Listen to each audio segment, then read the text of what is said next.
Assalamualaikum warahmatullahi wabarakatuh. Kumpulan kami akan mempersembahkan Willow, Kepelbagaian Budaya di Malaysia.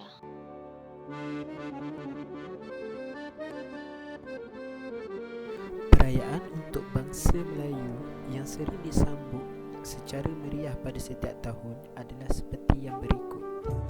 Perayaan Hari Raya Aidilfitri pada tanggal 1 Syawal tahun Hijrah.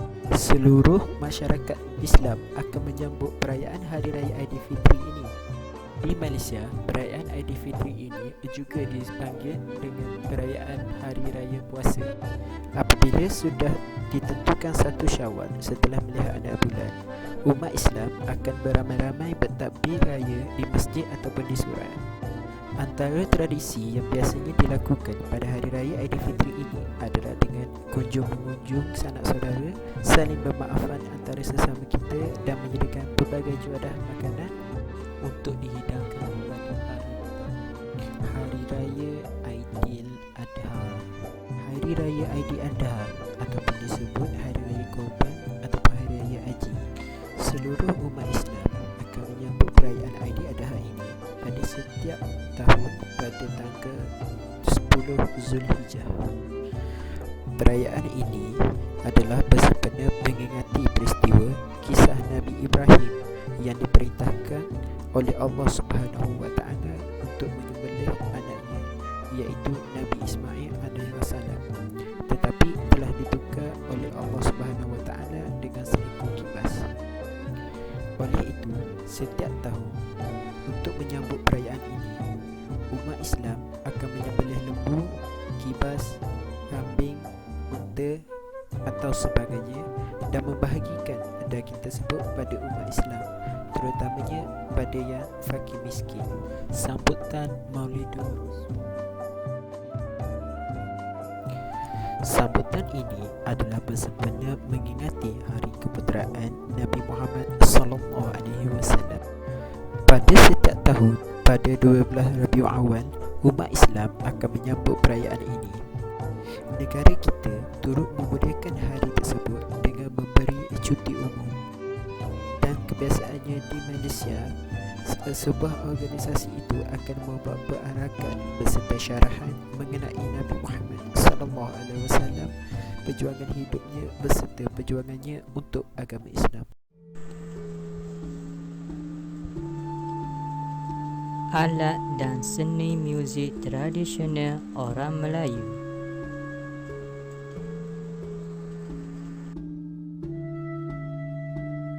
Antaranya ialah 1. Gendang. Gendang merupakan alat bunyi-bunyian yang dibuat daripada kulit binatang seperti lembu, kerbau atau kambing. Alat muzik ini dibunyikan melalui paluan tangan ataupun menggunakan alat pemukul gendang. Gendang boleh didapati dalam pelbagai saiz dan digunakan secara meluas dalam majlis-majlis kerajaan serta majlis-majlis kebudayaan.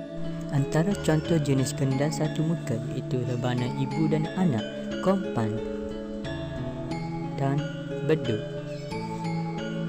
Contoh gendang jenis dua muka seperti gendang silat, kedombak. Seterusnya irama rebana yang sering dimainkan oleh masyarakat Melayu pada masa kini bagi mengiringi lagu-lagu kebudayaan seperti Dikir Barat. Seterusnya serunai. Serunai ialah alat muzik tiup yang terkenal dalam masyarakat Minang.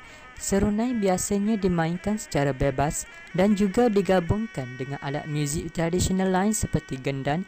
Muzik serunai juga amat popular dalam mengiringi persembahan pencak silat dan dalam permainan wayang kulit Kelantan.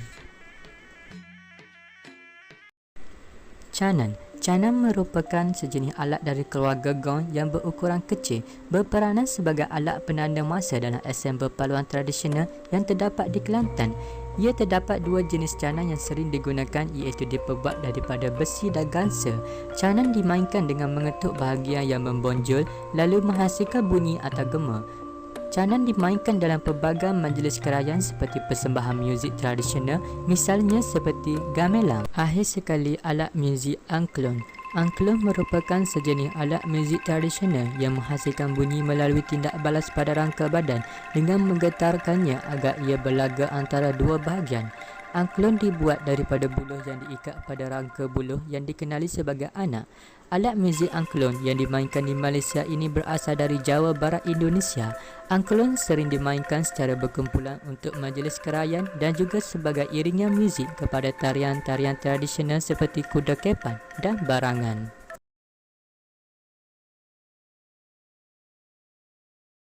Hanfu. Hanfu atau maksudnya busana dari orang Han merujuk kepada pra-abad ke-17 pakaian tradisional dari Cina Han. Xiangsam. Pakaian xiangsam atau baju panjang dalam dialek Tiongkok.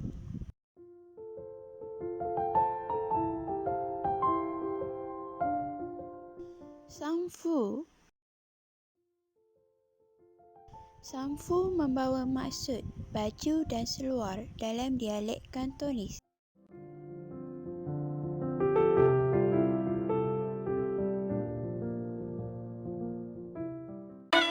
Masyarakat Cina di Malaysia juga kaya dengan kesenian kebudayaan mereka tersendiri, termasuklah dari segi muzik, alatan muzik dan tariannya. Warisan muzik masyarakat Cina yang paling dikenali adalah muzik Guangdong. Muzik ini berasal dari selatan China pada abad ke-20. Pada awalnya, muzik Guangdong sebagai iringan muzik opera Yu. Selain itu, alat-alat muzik tradisional masyarakat Cina juga sangat menarik. Dan ia terdiri daripada alat muzik tiupan, alat muzik gesek, bertali dan pukul.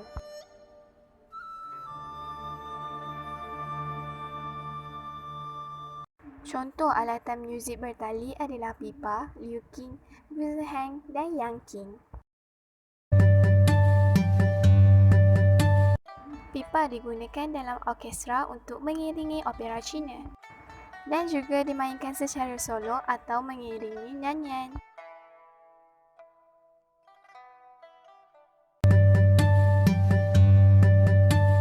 Seterusnya adalah guzheng atau dikenali sebagai qinzheng.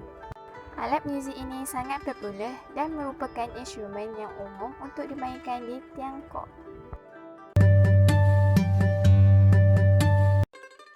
Liuking juga dimainkan untuk mengiringi opera Cina dan nyanyian rakyat. Alat ini juga digunakan untuk memainkan not-not yang tinggi dalam orkestra Cina.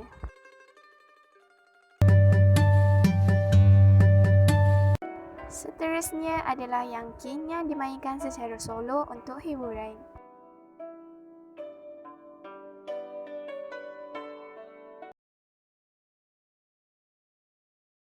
Bagi kaum India, kebanyakan perayaan berbentuk keagamaan.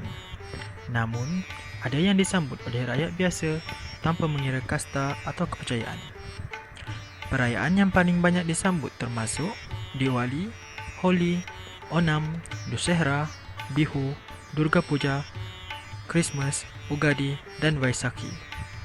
Dari aspek pakaian pula, pakaian India tradisional menampakkan perbezaan ketara dari rantau ke serantau dari segi warna dan gaya, bergantung kepada pelbagai faktor termasuk iklim. Gaya-gaya pakaian yang popular termasuklah sari untuk wanita, lungi atau dhoti untuk lelaki. bagi muzik India pula, ia Meliputi beraneka tradisi dan gaya rantauan. Muzik klasiknya terbahagi kepada muzik klasik Hindustan India Utara dan muzik Carnatic India Selatan. Bentuk-bentuk muzik popular yang banyak disetempatkan termasuklah muzik filmi dan muzik rakyat seperti Bhangra. Wujudnya banyak jenis tarian klasik termasuklah Bharatanatyam, Kautali, Kathak, Kuchipudi, Manipuri, Odissi dan Yakshagana yang sering disertakan bentuk naratif dan disemai dengan unsur-unsur kesalihan dan mitos. Kesimpulannya, rakyat Malaysia kini mempunyai berbagai jenis kaum yang mempunyai banyak perbezaan budaya, adat, pakaian serta cara hidup. Oleh itu, hubungan etnik merupakan perkara yang sangat penting bagi masyarakat Malaysia yang majmuk serta berbilang kaum. Hubungan etnik ini akan melahirkan masyarakat Malaysia yang harmonis, saling bekerjasama, bersefahaman dan sentiasa menghayati perjanjian sosial yang telah dipersetujui sejak awal kemerdekaan lagi. Perbezaan ini juga telah menjadikan negara ini mempunyai pelbagai norma dan merapatkan hubungan antara kaum yang ada di Malaysia. Perpaduan kaum ini amatlah penting bagi memastikan negara Malaysia maju seiring wawasan 2020 serta keadaan negara yang sentiasa harmoni.